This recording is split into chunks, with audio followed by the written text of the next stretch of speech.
Salam alaikum, je me présente, je suis le docteur Bouha Mohamed Labt. Je suis géochimiste. Dernièrement, il y a quelques étudiants qui m'ont contacté, m'ont demandé de leur donner ou de les expliquer la signification de TTG, l'abréviation TTG. Et en fait, voilà, quand on parle des TTG, là on parle de type de roche, tonalite, trangimite et granodiorite. C'est des roches archéennes qui ont apparu pendant l'Archéen. Quand on parle de l'Archéen, on parle de la période entre 4 et 2,5 milliards d'années. Et ces roches représentent 80% des roches archéennes. Et ils aussi sont très importants pour déterminer la croûte continentale primitive et l'évolution de la croûte continentale primitive. Et les TDG, en fait, les TDG, quand on parle des TDG, on parle des gneiss. Ces roches, il s'agit des gneiss ou des orthogneiss. Les orthogneiss, ça veut dire que c'est des roches métamorphiques d'origine magmatique. Voilà, d'origine magmatique. Les roches métamorphiques d'origine magmatique. Ils sont composés des ribans clairs et des ribans noirs. Sur le terrain, lorsqu'on voit un affleurement d'un gneiss, surtout des TTG, on voit toujours des ribans noirs. Ces ribans noirs ils sont composés des minéraux ferro-magnésiens tels que la biotite et parfois des amphiboles. Parfois, il y a la présence des amphiboles, qu'on verra parfois aussi, il y a aussi l'absence d'amphibole. On voit donc le ruban noir composé uniquement des biotites et des rubans clairs qui est composé de quoi? Composé de feldspath potassique, de quartz et de plagioclase.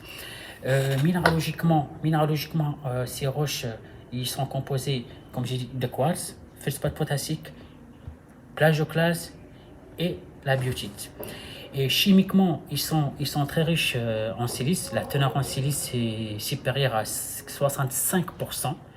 Et aussi, la teneur en sodium est très élevée, entre 4 et 6%. Et l'aluminium aussi, et parfois l'aluminium est supérieur à 15%, mais la teneur en potassium est très très faible. Et la faible teneur en potassium, due à quoi? Due à l'absence ou la rareté de feldspath potassique dans ces types de roches.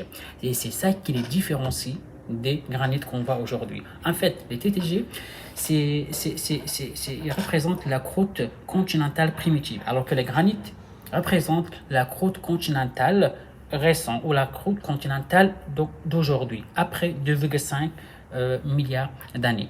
Et la différence entre les deux, c'est que ces TTG, minéralogiquement, ils sont très riches en plagioclase, riche en plagioclase dû aussi donne aussi un enrichissement en sodium. Et les granites, ils sont beaucoup plus riches en feldspath potassique et pauvres en plagioclase. Donc c'est ça qui différencie les TTG des granites aujourd'hui. Donc c'est au niveau de quoi? Au niveau de plagioclase et des feldspath potassique. Et d'après les chercheurs qui ont étudié les TTG, surtout durant les 4 dernières décennies, comme Barker, Jean-François Moyen, Martin, même Gebrac aussi, il a étudié les TTG, trouve que l'origine ou ces types de roches proviennent d'une roche basaltique, la fusion d'une roche basaltique. Donc je vais expliquer ça et la suite, ça sera Inch'Allah dans la prochaine vidéo. Je vais donner juste une idée sur l'origine de ce type de roche. En fait, cette roche basaltique, durant la subduction, vu que pendant l'Archéen, la température elle était beaucoup plus élevée, elle était 4 fois plus élevée qu'aujourd'hui.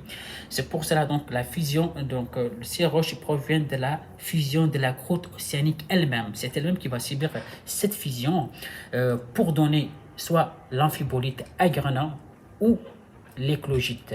Cet amphibolite agrénat, bien sûr, va subir une fusion pour donner des tonalites, trangimites et granodiorite. Et pourquoi j'ai précisé le grenat? Parce que la présence de ces grenats dans la roche origine ou dans le résidu est très très important pour donner ces TTG. Ça veut dire que l'absence des grenats dans l'amphibolite ou l'éclogite, hein, donc ne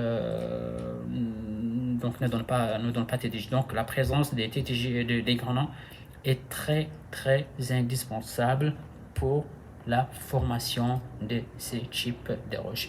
Inch'Allah, donc je vais détailler tout ça, Inch'Allah, dans la prochaine vidéo, Inch'Allah, et je vous remercie. Merci beaucoup.